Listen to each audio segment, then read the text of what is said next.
Un grand angle consacré ce soir à la présidentielle américaine du 5 novembre 2024. Et cette question, Donald Trump doit-il craindre Nikki Haley, l'ancienne gouverneure de Caroline du Sud, brigue l'investiture républicaine et elle gagne du terrain. Certains milliardaires républicains anti-Trump misent sur elle. Jean-Éric Brana est notre invité. Bonsoir et bienvenue sur le plateau du 64. Bonsoir Clémentine. Alors, vous êtes maître de conférence à l'université Paris-Panthéon-Assas, spécialiste des États-Unis. D'abord, Jean-Éric Brana, à quoi ressemblerait l'Amérique de Nikki Haley ?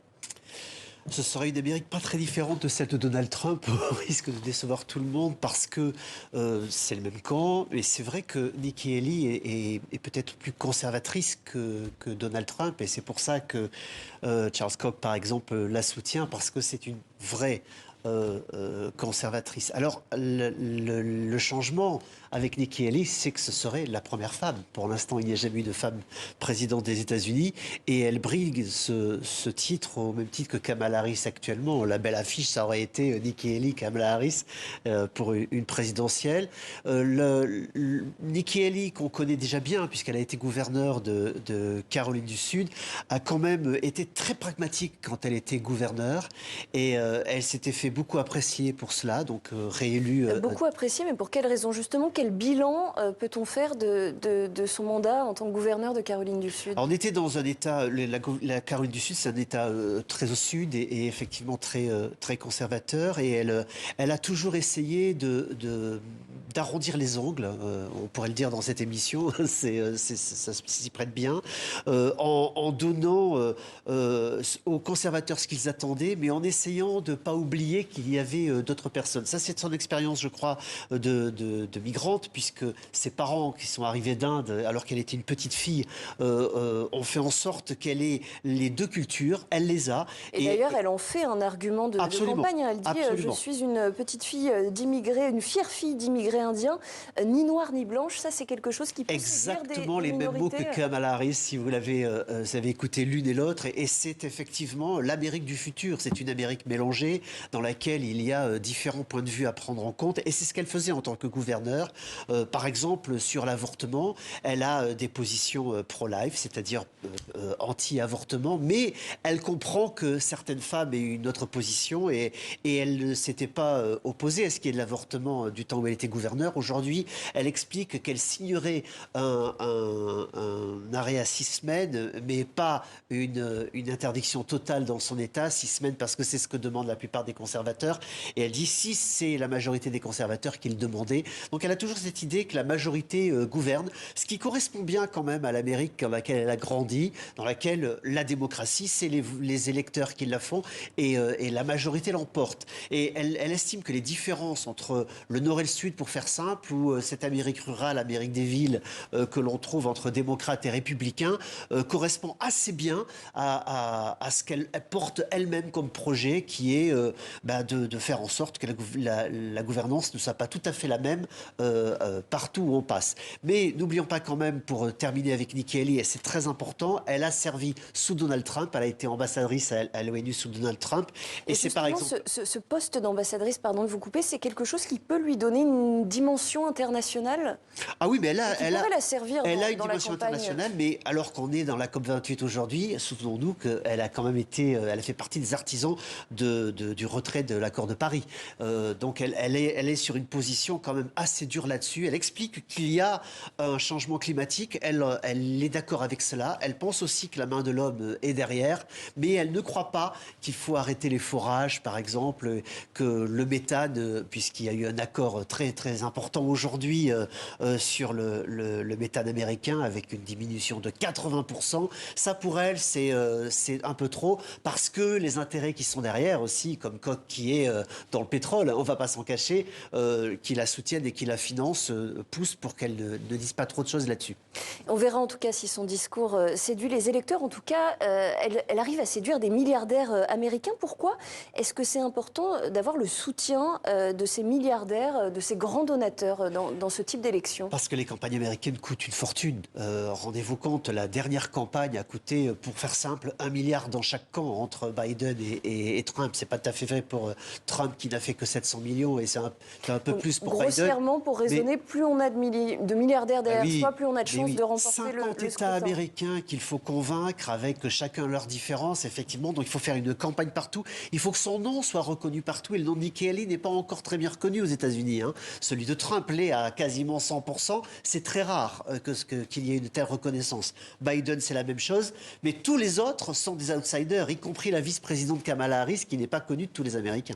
Alors Donald Trump, il reste pour l'instant favori dans les sondages, mais on le sait, sa campagne électorale, elle est quand même entachée par certains scandales et procès. Ça, c'est quelque chose qui peut inquiéter justement ces grands donateurs du camp républicain. Ça peut les inquiéter parce que ça ne leur plaît pas. C'est de la mauvaise publicité. Et ensuite, la plupart des grands milliardaires n'ont pas soutenu Trump déjà en 2016. C'est le cas de Charles Koch qui soutient aujourd'hui Nikki Haley. C'est un libertarien. Il estimait que Trump était un aventurier, qu'il n'avait aucune idéologie sur la politique économique. Et ça l'ennuie, puisque lui veut un monde totalement libéralisé et estimait que Trump n'était pas assez clair là-dessus. D'ailleurs, il l'a montré, puisqu'il a fait une politique très recentrée sur l'Amérique avec des barrières douanières, tout le contraire de ce que veulent les républicains en général. Oui, c'est ça. Il a commencé à dévoiler son plan d'action, un projet 2025, s'il revient au pouvoir. Alors, c'est un programme qui est décrit par certains comme assez radical. Quels sont les grands axes de la politique qu'il veut mener s'il revient au pouvoir? Alors, pour l'instant, on a très peu d'indications sur le programme de Donald Trump, puisque lui-même avait dit un programme, ça ne sert à rien. Une fois qu'on est au pouvoir, on fait ce qu'on veut. Donc, vous voyez, ça situe le personnage. Sa grande mesure, c'est de mettre des barrières douanières dès le départ d'environ 10%. Et ensuite d'en rajouter si jamais les autres pays mettent des barrières douanières. Donc voilà, on construit des barrières de tous les côtés. On reste dans l'histoire d'un mur, cette fois virtuel et économique. D'ailleurs, pour le mur, il a un programme très dur sur l'immigration. Il veut faire des raids et des renvois d'immigrés illégaux. Mais et bien ça, sûr, arrêter les illégaux. Il voulait arrêter tous les sans-papiers, mais ça, est-ce que c'est réaliste? Écoutez, Nikki Haley a un programme qui est à peu près le même. Elle explique que les illégaux, il faut commencer à les renvoyer parce que le jour où ça va savoir qu'on renvoie les illégaux, les gens arrêteront d'arriver. C'est très naïf comme politique en réalité, puisqu'on sait que depuis qu'on essaie d'arrêter les immigrants aux États-Unis, c'est-à-dire, rappelons-le, depuis 1492, depuis Christophe Colomb, puisque ce pays s'est construit sur les immigrants, ils n'ont pas cessé de venir. Aujourd'hui, il y a une population de 340 millions. Il y a, au début du XXe siècle, il n'y avait que 19 à 20 millions d'Américains. Donc, on est passé sur, bien sûr, des vagues d'immigration avec les grandes vagues d'immigration de 1921-1924 et puis toute cette montée. Et à partir de 68, c'est le regroupement familial qui a repris tout ça. On ne peut pas arrêter l'immigration. Ce pays est construit là-dessus. C'est un pays qui se veut de liberté. Mais c'est vrai qu'il y a aujourd'hui un véritable débat sur cette question aux États-Unis. Alors, je voudrais qu'on revienne également sur la question de la politique étrangère américaine. On sait par exemple que Donald Trump, s'il est élu une nouvelle fois président de la République, il souhaite en tout cas mettre fin au soutien américain à l'Ukraine dans le cadre de la guerre contre la Russie. Nikki Haley, est-ce qu'elle s'est prononcée sur ce point? Alors, elle a une position qui est un petit peu différente. Elle explique qu'il ne faut pas envoyer d'argent à l'Ukraine, mais elle est prête à envoyer des armes. Elle ne veut pas qu'on pioche dans le porte-monnaie des Américains. Et là-dessus, elle se rapproche également de Donald Trump, qui lui veut arrêter effectivement tous les envois de toutes sortes parce qu'il pense que l'argent doit rester aux Américains. C'était déjà son mantra en 2016. Il expliquait que les contribuables américains n'avaient pas à financer le reste du monde et il n'a cessé de répéter cette phrase pendant qu'il était président. Il continue sur la même ligne. Nikki Haley et les autres qui sont dans la campagne pensent aussi d'ailleurs en général qu'il ne faut pas aller financer les Ukrainiens. C'est pas le cas de Chris Christie qui est également en train de monter dans les sondages pour ce qui est du New Hampshire et c'est là où on va avoir certainement une lutte très serrée entre Donald Trump, Nikki Haley et donc Chris Christie qui est le troisième pour cet État en particulier. Et ces trois candidats, est-ce qu'ils ont la même position sur la question du Proche-Orient? C'est évidemment le sujet qui fait beaucoup la une de l'actualité, qui divise aussi en quelque sorte la société américaine au même titre que les sociétés européennes. Est-ce qu'ils ont une position commune sur le sujet ou est-ce que chacun y va de sa petite stratégie pour l'avenir? Oui, ils ont la même position parce que les Républicains ont une position assez commune sur cette question-là. Ils sont pro-Israël et que ce soit pour des raisons évangéliques ou des questions plus traditionnalistes à l'intérieur l'intérieur du Parti républicain. C'est vrai que le soutien à Israël est fort au sein du Parti républicain. Il l'est aussi chez les démocrates. Si on regarde les démocrates, on va dire pour faire simple, de plus de 35 ans.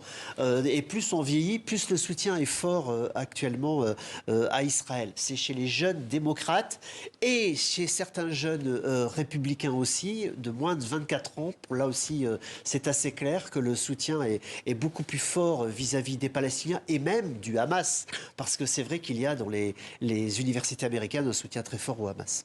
Et pour terminer, je voudrais qu'on revienne sur la stratégie de campagne de Donald Trump. Il est absent pour l'instant lors des débats républicains. Est-ce que c'est une façon pour lui de se placer au-dessus de la mêlée? Est-ce que ça peut être un atout dans sa campagne? C'est absolument un atout, on s'en est aperçu. Il s'est considéré comme le président sortant, puisque, souvenez-vous, son élection avait été volée. Et il a joué ce jeu-là jusqu'au bout. Et effectivement, les républicains considèrent qu'il est un outsider, qu'il est au-dessus de tous ces candidats, qui n'a rien à faire avec eux. Aujourd'hui, il explique qu'il ne faut pas faire le prochain débat parce que ça coûte de l'argent et qu'il vaut mieux garder l'argent républicain pour la campagne républicaine. Beaucoup de républicains sont d'accord avec ça en disant bah, écoutez, il est tellement loin, tellement haut que pourquoi est-ce qu'on va gaspiller de l'argent pour continuer ce processus qui n'est même pas très démocratique puisque ce ne sont que les militants et les personnes enregistrées républicaines qui votent et pas partout encore. Donc c'est effectivement une très bonne stratégie de la part de Donald Trump qui a ainsi complètement brouillé le jeu. Aujourd'hui, il continue ses meetings en dehors et ça marche beaucoup mieux. Et une dernière question, Jean-Éric Brana, votre pronostic personnel sur cette course aux Républicains, à l'investiture républicaine.